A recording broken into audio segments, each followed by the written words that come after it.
When and why should I use a named tuple instead of a dictionary? The standard library named tuple class looks to me like a way to make tuples more like dictionaries. How do named tuples compare to dicts? When should we use them? Do they work with non-hashable types?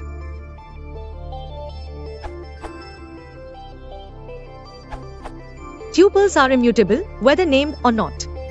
Named-tuple only makes the access more convenient by using names instead of indices. You can only use valid identifiers for named-tuple. It doesn't perform any hashing. It generates a new type instead.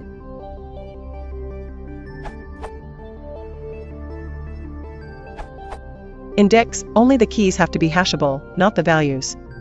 Named tuples don't have keys, so hashability isn't an issue. However, they have a more stringent restriction: their key equivalents, field names, have to be strings. Basically, if you were going to create a bunch of instances of a class like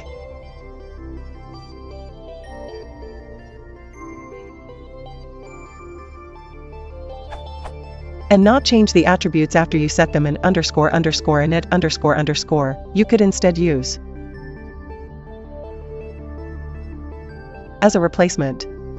Of course, you could create a bunch of dicts where you use the same keys in each one, but assuming you will have only valid Python identifiers as keys and don't need mutability, is prettier than. And is prettier than.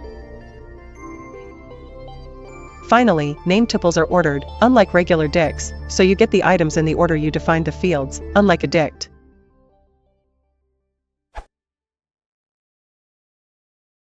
If you want to support the channel, please consider liking and subscribing.